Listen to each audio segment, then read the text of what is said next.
সেনাপ্রধান জেনারেল ওয়াকারুজ্জামানের চলতি মাসে জুনের শেষ দিকে চীন সফরের কথা রয়েছে। সে দেশের পিপলস লিবারেশন আর্মি পিএলের আমন্ত্রণেই তার এই আনুষ্ঠানিক সফর করার কথা রয়েছে। কিন্তু সেনাপ্রধান জেনারেল ওয়াকারুজ্জামানের চীন সফরের আগেই আমাদের বহুল বিতর্কিত জাতীয় নিরাপত্তা উপদেষ্টা ডক্টর খলিলুর রহমান তার সফরটি নিশ্চিত করতে চান। কেন সেনাপ্রধানের চীন সফরের আগেই বেইজিং সফরে যেতে চান ডক্টর খলিলুর রহমান, সে বিষয়ে অবশ্য নিশ্চিত করে কিছু জানা যায়নি।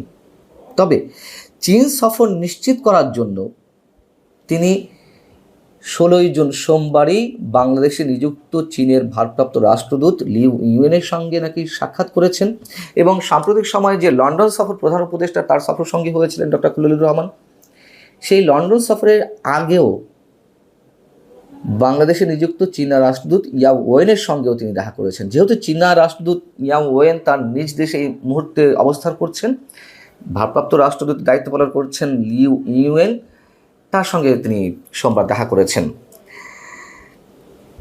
সেনাপ্রধানের সফরের আগে ডক্টর খলিলুর রহমান কেন চীনে যেতে চান সেই বিষয়ে নিশ্চিত না হওয়া গেলেও মোটামুটি তিনি চীনে কেন যেতে চান সে সম্পর্কে দুটি ধারণা পাওয়া গেছে। একটি হচ্ছে মিয়ানমারের রাখাইনের উদ্দেশ্যে বাংলাদেশের মধ্য দিয়ে যে কথিত করিডোর দেওয়ার কথাবার্তা চলছে, গুঞ্জন রয়েছে, আলোচনা রয়েছে, সেই বিষয়ে চীনের মানসিকতা কি এটি তিনি বোঝার চেষ্টা করতে যেতে যাচ্ছেন। যেহেতু রাখাইনে চীনের ব্যাপক মোটা অঙ্কের বিনিয়োগ রয়েছে, মোটা অঙ্কের অর্থের বিনিয়োগ রয়েছে, একই সঙ্গে রাশিয়া রয়েছে, ভারতের রয়েছে, তো করিডোর দেওয়ার আড়ালে মার্কিন স্বার্থ বাস্তবায়ন বা যুক্তরাষ্ট্রের যে আধিপত্য কায়েম হবে, যেগুলো গুঞ্জন রয়েছে, সেটি তো নিশ্চয় চীন ভালোভাবে নেবে না এবং চীন তখন কোন ধরনের ভূমিকা অবতীর্ণ হয় সেটি বোঝার চেষ্টা নাকি করতে যেতে চাচ্ছেন ডক্টর খলিলুর রহমান। এবং একই সঙ্গে সেখানে পাকিস্তানের সামরিক গোয়েন্দা প্রধান লেফটেন্যান্ট জেনারেল আসিম মালিকের সঙ্গে যেন দেখা হয়, সাক্ষাতের বিষয়টি নিশ্চিত করা যায়, সে বিষয় নাকি দেন দরবার করছেন ডক্টর খলিলুর রহমান। এবং আমরা তো জানি আসিম মালিক সাম্প্রতিক সময়ে বা মাঝে একবার ঢাকা এসেছিলেন, এরকম তো গুঞ্জন রয়েছে, কার কার সাথে বৈঠক করেছেন। করিডোরের বিষয়টি না হয় বুঝলাম, কিন্তু পাকিস্তানের সামরিক গোয়েন্দা প্রধানের সঙ্গে দেখা করতে চান যে গুঞ্জনটি শুরু হয়েছে, সেটি কেন হবে, কি কারণের পিছনে আমরা জানি না।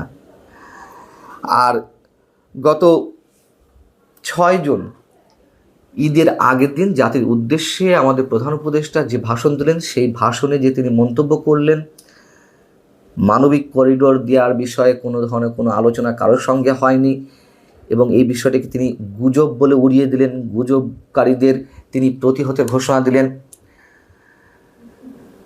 আমরা বিশ্বাস করতে চাই যে এরকম কিছু হচ্ছে না বা হবে না, কিন্তু সরকারের মধ্য থেকেই যে নানান ধরনের বিতর্কিত মন্তব্য এসেছে, পরস্পর বিরোধী বক্তব্য এসেছে, পররাষ্ট্র উপদেষ্টা, জাতীয় নিরাপত্তা উপদেষ্টা, প্রধান উপদেষ্টা, প্রেস সেক্রেটারি, ইভেন আমাদের প্রধান উপদেষ্টা, সেই জায়গা থেকে আমরা তো ডক্টর মোহাম্মদ ইউনূসের উপরে আস্থা রাখতে পারি না, কোনোভাবেই না, সেটি রাখার কোনো অবকাশ নেই। আমরা ধরে নিলাম যে আমরা গুজবে বিশ্বাস করছি, আমরা আমাদের মধ্যে গুঞ্জন চালাচ্ছি। সেনাপ্রধান বা সেনাবাহিনী তো আর এসব গুঞ্জনে কান দেওয়ার কথা নয়। সেনাপ্রধান কেন একেবারে সুনির্দিষ্টভাবে বলবে যে নো ব্লাডি করিডোর? তার কাছে কি তথ্যের অভাব আছে? নিশ্চয়ই এমন কিছু হয়েছে এবং অবশ্যই আমাদের স্বাধীনতা সার্বভৌমত্বের জন্য সেটি হুমকির, যে কারণে সেনাপ্রধান সেই কথাগুলো বলেছেন অফিসার্স অ্যাড্রেসে। যদিও 7 জুন থেকে, অর্থাৎ জাতির উদ্দেশ্যে যে ভাষণ দিলেন 6 জুন আমাদের প্রধান উপদেষ্টা, তারপর থেকে করিডোর ইস্যুটি বেশ ধামাচাপা পড়ে গিয়েছিল। তারপরও আবার নতুন করে বিষয়টি আলোচনা এসেছে। জাতীয় নিরাপত্তা উপদেষ্টা যে চীন সফরে যেতে চাচ্ছেন, এটিকে কেন্দ্র করে আবার তিনি লন্ডনে গিয়ে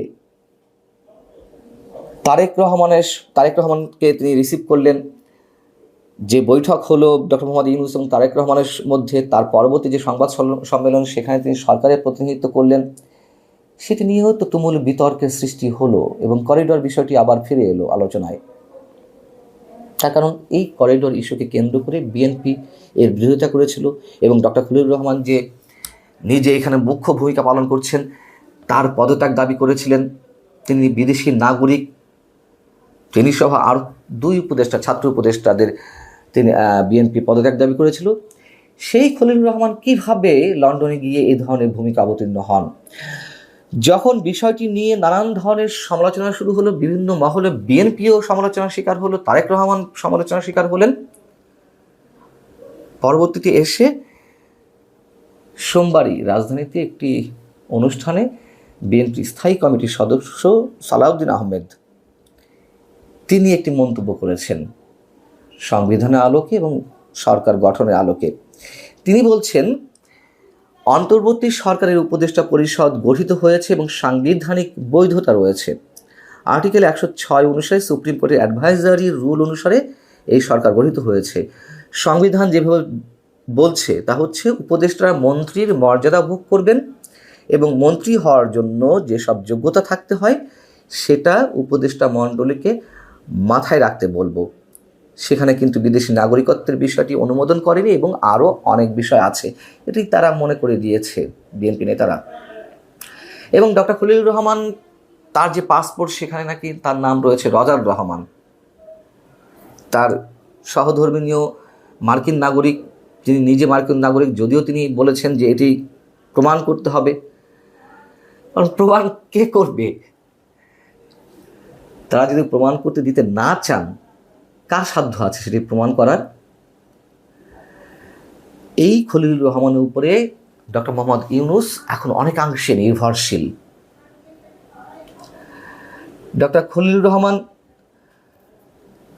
তিনি 2 মাসে মাথায়, প্রথমে তিনি নিযুক্ত হলেন রোহিঙ্গা বিষয়ক হাই রিপ্রেজেন্টেটিভ হিসেবে। 2 মাসের মাথায় তিনি এতটাই আস্থাভাজন হয়ে গেলেন ডক্টর মোহাম্মদ ইউনূসের যে জাতীয় নিরাপত্তা উপদেষ্টার পদও বাগিয়ে নিতে পারলেন। এবং এই যে তুমুল বিতর্ক একের পর এক ডক্টর খলিলুর রহমানকে নিয়ে, তারপরে তার পদ এতটুকু নড়বড়ে হয়নি, বরং আবারও খলিলুর রহমান করিডোর ইস্যুতে বেশ জেগে উঠেছেন এমনটাই গুঞ্জন রয়েছে বা শুরু হয়েছে। আমাদের যা কিছু আমরা দেখছি আমাদের চোখ দিয়ে, নিশ্চয়ই তার বাইরে অনেক কিছু ঘটছে। এই যে বলছিলাম যে বিশ্বাসহীনতার জায়গা থেকে, আস্থাহীনতার জায়গা থেকে, সরকারের উপর, প্রধান উপদেষ্টার উপর থেকে, এবং এইগুলো কিছু যে ঘটছে তা মোটামুটি নিশ্চিত করে বলা যায়। আল্লাহ হাফিজ, ভালো থাকুন সবাই।